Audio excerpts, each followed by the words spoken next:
Vamos mudar de assunto agora, gente? Olha, embora exerçam atividades semelhantes, diaristas, empregadas domésticas, babás, eles têm regras diferentes quando o assunto é previdência social, viu? Muita gente tem dúvida quanto a isso. Mas, por exemplo, a principal diferença está no vínculo de trabalho. Mas quem é que vai explicar melhor para a gente, é claro, esse assunto é o advogado João Anuc, que já está aqui conosco. João, bom dia, seja muito bem-vindo. Bom dia, João. Dona de casa é uma coisa, empregado doméstico é outra. Apesar de parecer ali que exercem a mesma atividade, uma exerce atividade remunerada, a outra não, mas o trabalho muitas vezes é o mesmo. Como é que se diferencia, hein? Perfeito, Sofia. Bom dia, Judelan, bom dia você que nos assiste. Veja, uma pergunta muito importante que está no cotidiano de todas as pessoas. Normalmente a gente tem alguém na família que cuida dos filhos, que cuida da casa, que cuida do marido, que cuida da família, mas que não tem atividade remunerada direta. Essa para a Previdência Social é considerada a dona de casa, que não tem a remuneração direta, mas que pode e deve contribuir para a Previdência Social. Empregado doméstico é aquelas pessoas que trabalham para o âmbito familiar sem o intuito de lucro e recebe e trabalha todos os dias carteira assinada.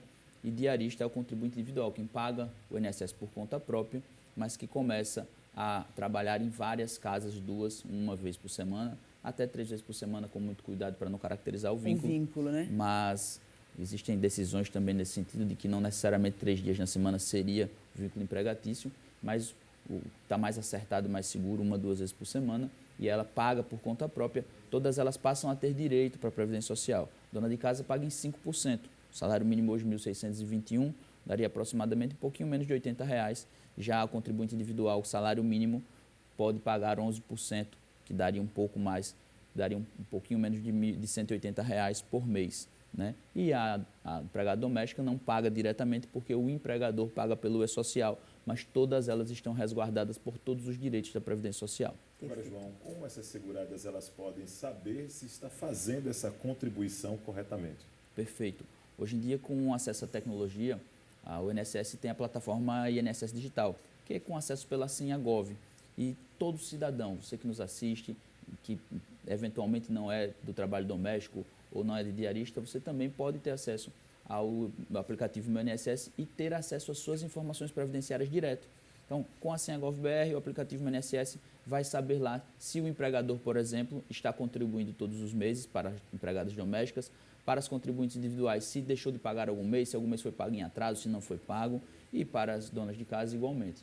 Hoje, infelizmente, nós temos as pessoas que sabem ler, que sabem escrever, que sabem usar as redes sociais, mas podem ser consideradas analfabetos digitais porque não têm a habilidade completa por acessar essas informações, mas pode pedir auxílio para alguém da família, e para os casos do INSS existe um convênio com os Correios também para que possa fazer esse suporte, esse auxílio. Uma dúvida também muito comum, João, é, por exemplo, você é aquela dona de casa que às vezes faz uma diária, ela trabalha prioritariamente ali na casa, cuidando da família, muitas vezes, mas às vezes faz uma diária, ela pode contribuir das duas formas? Perfeito, Sofia. É muito importante essa observação, porque a dona de casa, na contribuição de 5%, ela não tem rendimento, ela não trabalha por Não tem de onde tirar o dinheiro, por exemplo. Por isso que a alíquota é diferenciada em 5%. Então, quem faz essa contribuição como facultativa precisa ter inscrição no CAD único e, além dessa inscrição, não pode ter renda no CAD único. Renda de R$100 por uma diária que faz durante um mês. Tem renda. Não seria 5%, seria contribuinte individual ou facultativo em 11%.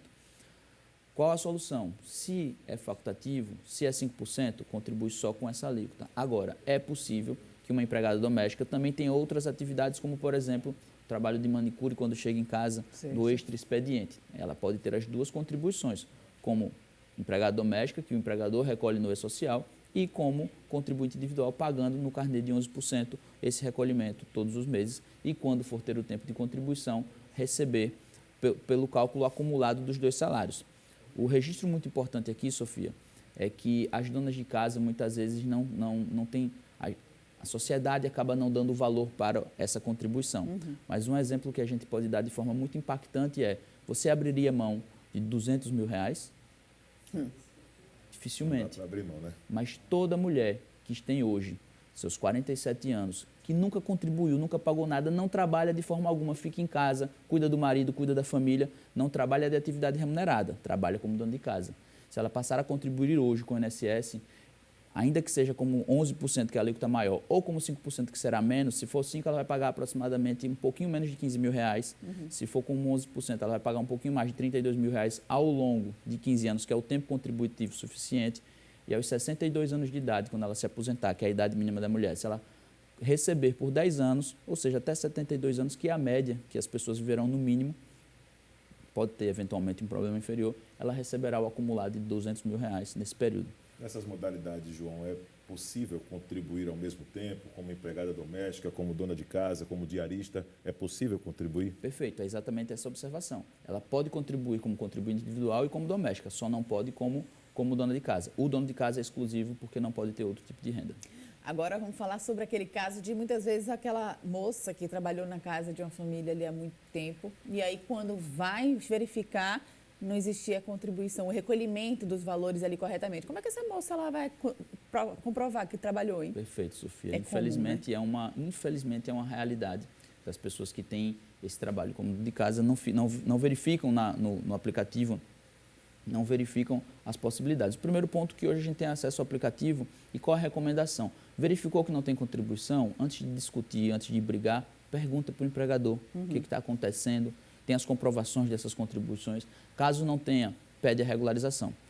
E na relação de emprego, existe uma prescrição bienal para o direito de requerer essa correção. Então, terminou o vínculo de emprego, tem até 2 anos de requerer judicialmente a comprovação para que essas contribuições não sejam realizadas. E como é que seriam feitas essas comprovações, por exemplo? Como é que essa mulher ela vai poder juntar essa documentação?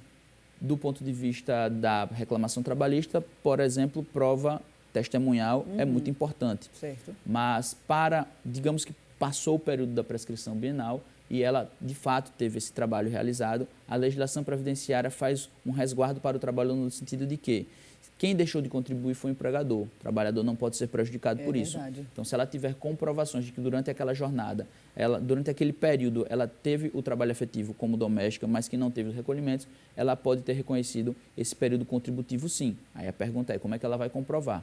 Terá diversos meios de provas. O que nós temos visto muito hoje em dia, inclusive em processos trabalhistas, é o histórico de comprovação do período do celular, as marcações de GPS, onde estava trabalhando. É um exemplo, tá? Mas a orientação aqui é nesses casos de que o direito foi subjugado, de que o direito não foi alcançado, procura um especialista, que certamente ele conseguirá buscar os meios mais adequados para a comprovação. Uma última dúvida aqui, desculpa, uma última dúvida, João, antes da gente encerrar, a gente vai passar para as perguntas comuns do telespectador, é se aquela mulher que tem um vínculo, ela é CLT, ela trabalha ali, por exemplo, de empregada doméstica em uma residência. Se ela fizer esse trabalho de empregada doméstica em uma residência e, posteriormente, começar a fazer algumas diárias, ela pode contribuir individualmente também, além da carteira comum? Perfeito, perfeito. Não só pode, quanto deve. Veja, é um tema que a gente tem o cotidiano dele tão efervescente que a gente fica com essas dúvidas de que pode e que não pode. Na realidade, Sofia, a trabalhadora que está nessa, ou o trabalhador, porque nós temos trabalhadores domésticos também, ao exemplo dos motoristas, ao exemplo dos jardineiros, ao exemplo dos piscineiros, que trabalham de carteira assinada, eles trabalham em âmbito familiar, âmbito doméstico, então são empregados domésticos. E que também são contribuintes individuais de ordem doméstica. Não só podem, como devem fazer essa contribuição. E ao tempo da aposentadoria, mais uma vez, eles terão os rendimentos somados. Por exemplo, uma boa observação, porque nós perguntamos com relação às mulheres, no salário maternidade, receberá 2 salários maternidade. Por isso a importância de contribuir para o INSS. Contribuir para o INSS não se está fazendo bem só para você que contribui, está fazendo bem para a sociedade, porque o sistema é contributivo. Você está contribuindo que você será beneficiado no futuro. Mas quem está recebendo hoje, está recebendo com base nas contribuições que são feitas dos trabalhadores em atividade. Por exemplo, existem outras fontes de custeio, mas uma das fontes de custeio são os próprios trabalhadores. Perfeito. João, daqui a pouco você está de volta, viu? São muitas as dúvidas dos nossos telespectadores e, João, daqui a pouquinho ele retorna para tirar todas elas. Obrigada pela primeira participação.